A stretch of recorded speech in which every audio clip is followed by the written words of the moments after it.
suis économiste de formation. J'ai passé de nombreuses années dans des grandes entreprises à travailler notamment sur les questions de développement durable. Et depuis une petite dizaine d'années, j'ai créé Imaginable, dont l'ambition, en toute modestie, c'est justement de réinventer le business et de régénérer la société, alors au sens sociétal qui inclut la dimension environnementale évidemment. Et pour ça, donc, on accompagne les entreprises dans la transition de leur modèle au sens du modèle économique. Et nous, on se base sur 4 modèles, mais qui résonnent par rapport à ce que vient de dire Isabelle sur l'économie effectivement circulaire, fonctionnelle, inclusive, collaborative. Donc voilà, je pense qu'on retrouve tous les ingrédients qui ont été dont Isabelle a parlé juste avant moi. Voilà. Parfait. Alors, toi, tu es plus au niveau de l'entreprise.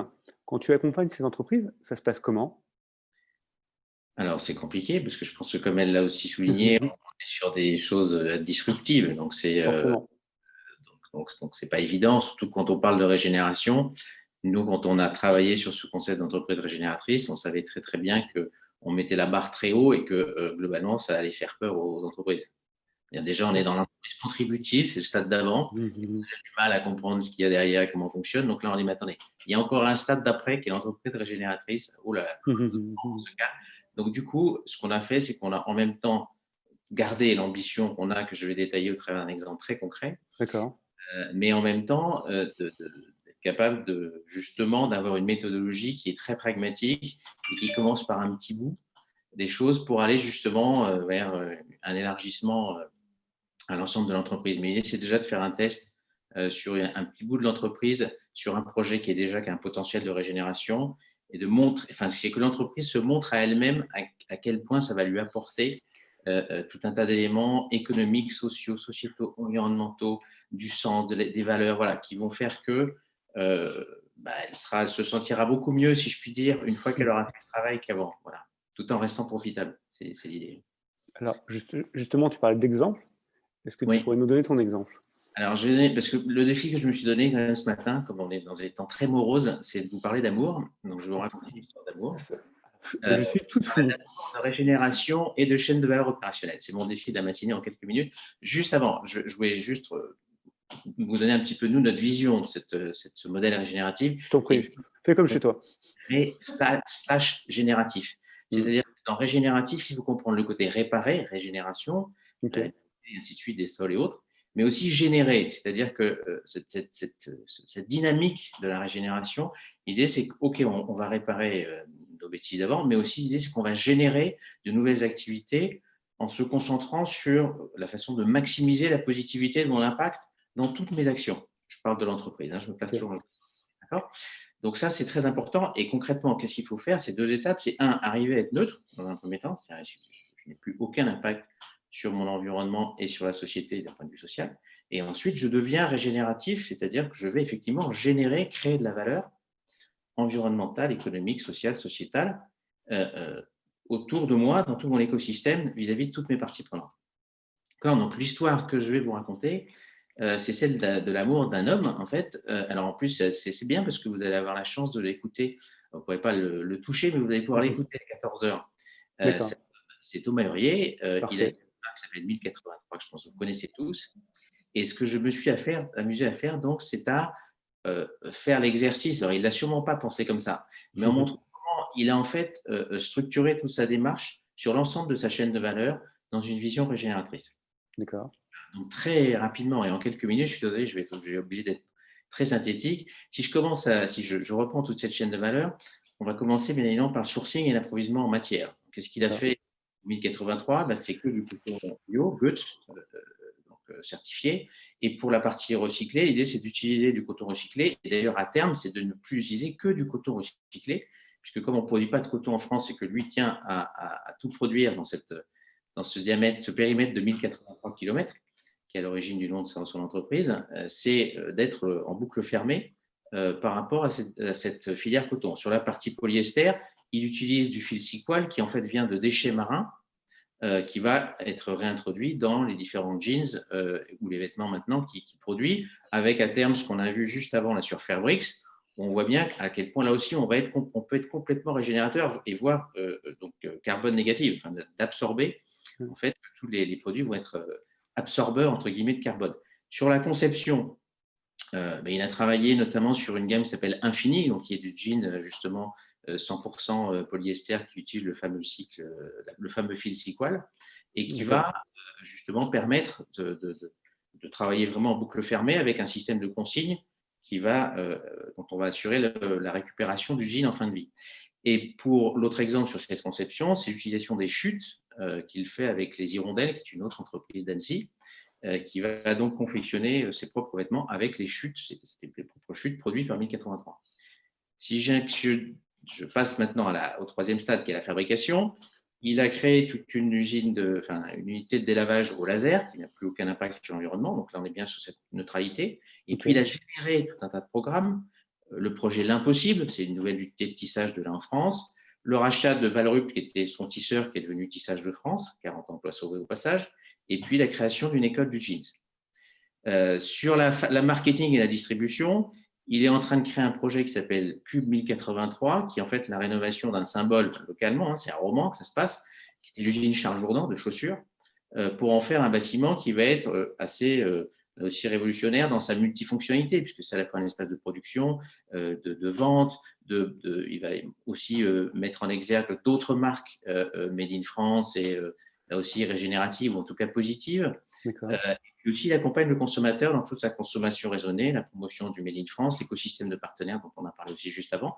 Et juste pour terminer, l'usage et la fin de vie, c'est notamment, ça c'est intéressant par rapport à son jeans infini, parce qu'il a quand même des conséquences, c'est que le polyester, quand vous le lavez, il y a des fibres, des microparticules de plastique qui vont partir dans l'eau, les rivières et l'océan.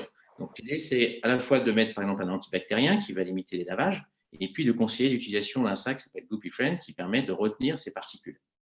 D'accord ? Plus la consigne pour être sûr de récupérer le jean.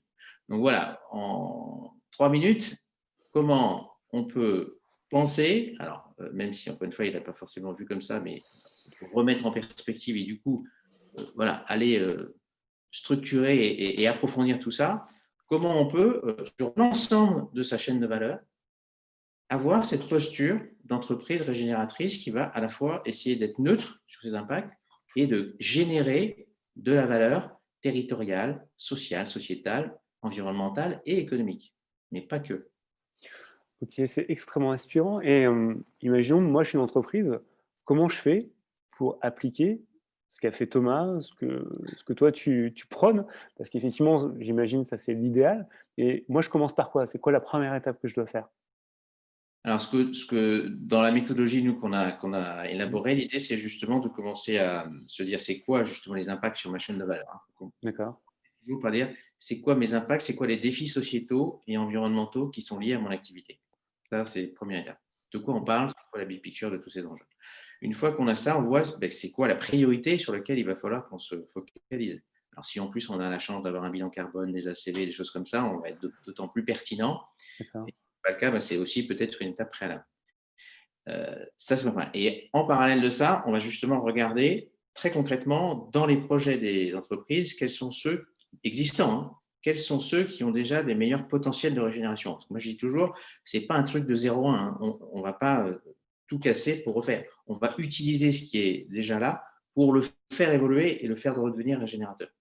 Donc, l'idée, c'est d'identifier ça et de dire, voilà, on va prendre au moins un projet et on va le pousser dans cette dimension régénératrice. Et vous allez vous montrer à vous-même, ce que j'ai dit tout à l'heure, tout ce que ça va apporter, tout ce que ça va créer comme valeur. Voilà. Et une fois que vous serez vous-même convaincu qu'on ne peut pas faire autrement, que c'est ça notre avenir, parce que de toute façon, si on a 10-15 ans, pour changer radicalement de système, sinon ça va aller très très mal. Donc là, ça c'est à peu près sûr, malheureusement. Donc l'idée, c'est justement de montrer par l'exemple comment on va élargir tout ça et des pratiques, ce qu'a fait Thomas Huriez, je pense que justement, l'idée, c'est d'inspirer. Alors, il y a un exemple, si vous voulez, parce que nous, c'est les premiers avec qui on a challengé notre méthodo, c'est Interface. Hein, c'est les numéro 1 mondial de la date de moquette qui ont fait beaucoup, beaucoup de biomimétisme, justement. Donc, ça fera référence à plein de choses qu'a présenté CBIOS. Donc, Interface, allez sur leur site. C'est une démarche qui s'appelle Climate Take Back, qui est pour moi l'entreprise. On va mettre dans le chat. Avancé, voilà, en termes de régénération. Si vous voulez vous inspirer, tapez Climate Take Back sur Internet, vous allez voir. Parfait. Dans le chat, on a Claire qui nous précise que les hirondelles lance une campagne sur Ulule de crowdfunding le 3 novembre pour espérer pérenniser et viabiliser leur démarche d'économie circulaire. Donc pareil, on va mettre aussi un petit lien en fait dans le chat. Voilà. Thomas, il va nous rester 2 minutes. Peut-être nous dire ton actualité et tes projets en cours sur les mois qui arrivent. Alors, bah, je vais peut-être repartir de l'aspect régénérateur. Donc, justement, bah, il se trouve qu'on était pas plus tard qu'hier, on avait une discussion avec Hugo du CBIOS, justement, pour parler de tout ça et comment on peut travailler notamment avec eux. Mais l'idée, c'est qu'on on s'applique à nous-mêmes ce qu'on promeut auprès de nos clients. C'est pas mal, c'est pas mal. Système, on essaie d'être cohérent quand même. Pas toujours facile. Hein. J'imagine. Voilà, donc de travailler sur cet écosystème de gens qui sont intéressés par cette dynamique régénératrice. On est aussi membre d'un truc qui s'appelle le super collectif. Donc l'idée, c'est aussi de voir un petit peu comment on va pouvoir fédérer un maximum d'entreprises, d'associations, voilà, de toutes sortes de structures pour booster, on va dire, cette méthodologie d'entreprise régénératrice et essayer qu'elle se déploie le plus largement et le plus vite possible, puisque, comme je disais tout à l'heure, il ne nous reste que quelques années, donc il faut aller vite et il faut taper fort. Voilà. Et mon autre actualité, c'est aussi de réfléchir justement par rapport à ça. On est beaucoup sur le comportement des consommateurs et comment on peut accompagner, là aussi d'un point de vue massif, ces consommateurs dans une consommation rassasiante, c'est-à-dire de se sortir de ce modèle de consommation addictive. Donc, pour ça, on travaille sur la dimension neurosciences, neuroscientifique, avec des neuroscientifiques pour. Mais alors, l'idée, c'est de pas de faire de la manipulation mentale, du marketing neuronal, c'est justement de les aider, de faire de l'ergonomie pour les aider à changer de posture et par la découverte de leurs propres besoins, d'arriver à la satiété, de retrouver c'est quoi ce sentiment de satiété que la société addictive dans laquelle on vit depuis l'après-guerre, on va dire, nous a entraînés. Et au lieu de nous rendre heureux, ça nous rend frustrés. De frustrés, on devient addict. De addict, on devient violent. Et on tourne. Voilà. Et on est dans une société de plus en plus violente. Donc, c'est comment on sort de cette société-là pour aller vers une société rassasiante où la sobriété, pour nous, ne sera qu'une conséquence positive de ce cheminement des consommateurs pour retrouver leur satiété. Voilà. Donc, ce n'est pas une contrainte. Nous, l'idée, c'est qu'on va en faire quelque chose de positif parce qu'on va apprendre sur nous-mêmes. Parfait. Voilà. Merci beaucoup.